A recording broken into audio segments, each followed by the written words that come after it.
All right, the 2018 midterms are only maybe 28 days away, I believe. We cannot let the Democrats gain any ground. They have proven themselves to be quite insane, and we cannot let these people gain a single seat. So I don't know exactly how to motivate everybody. I think everybody on Trump's side, on the opposite side of the left, all the rational people are fired up. I think the way they treated Judge Kavanaugh was a damn disgrace. And with the walkaway movement, I really think they're going to get their ass handed to them. But never assume anything, because anytime you do that, you can get people that become complacent and they don't go out and vote. Everybody that wants to keep these psychopath people out of office has to go vote in 28 days. That's just the way it is. If you're not registered, get registered. If you can, you must turn out to vote. All right, so that's the basic message.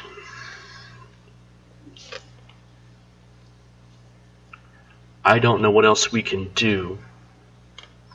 I think we need to game plan, and there may be some options as far as, and something I think I'm going to start in my local area where I live is I'm going to be sending out some letters to my neighbors, as much as I can afford to do, and try to get a reading on who's in and who's out, who's registered, who's not, and who maybe needs a ride to the polls, anything like that. Or maybe it's somebody that just has questions. They're not sure, they're not up to speed on politics like the rest of us are. Whatever that is, it can be your friends at church, it can be friends at work, and friends in your neighborhood. Don't be shy about getting out and start talking to people that you usually probably wouldn't talk to, because I know we all get in our daily ruts and we go through the same routine every day, thinking that I haven't talked to my neighbor 3 houses down in a year, why would I start today? Well, try to do that. I mean, just what's the worst that's going to happen? Nothing's going to happen. You might strike up a great friendship or something. It is crazy how we don't talk to each other anymore. There are people who live next to each other for years. They have no idea about what those people do, or we've become so isolated and afraid to go out of our own little space. And I think that's really the way that the society has been training us to be. They're always pitting one group against the next to the point where we don't talk to each other anymore. Neighbors don't go out and say hello anymore. Well, that's the way it used to be.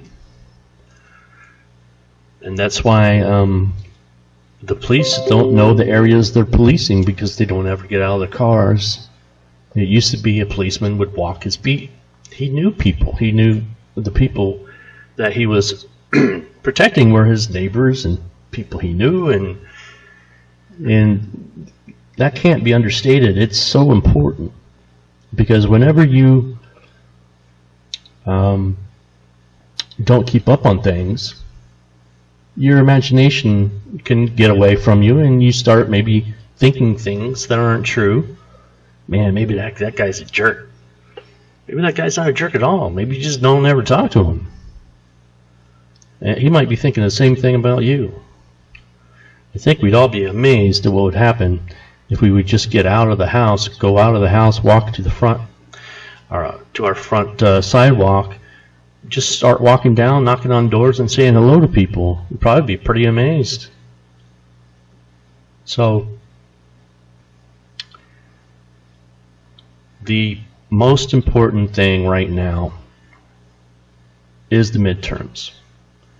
We cannot let the left get into power ever again. These people are communists. They're straight up psychopaths. They're violent. They will rig elections. They will beat people. I mean, they're thugs. The Democratic Party is nothing but organized crime. There's nothing else you can say about it at this point. They have no legitimacy. The Democratic Party is no more than organized crime, plain and simple. Dianne Feinstein has a driver for the last 20 years, just happens to be a Chinese spy. Hillary Clinton has a unsecured server in a bathroom of one of her houses, letting the Russians, Chinese take off of that server whatever they want. They're traitors. They're traitors. They're criminals. They're organized crime. There's nothing else. Al Capone would be proud. Actually, Al Capone would be embarrassed because they upstage him by a factor of 1,000. This is the life of our country.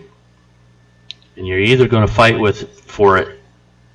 If you won't fight for it at the ballot, are you really going to fight for it when lead starts flying?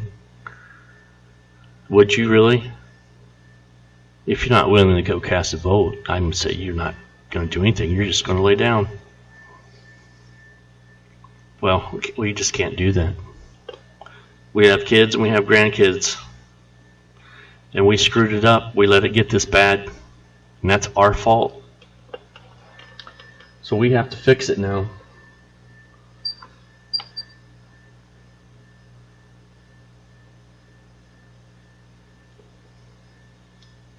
All right.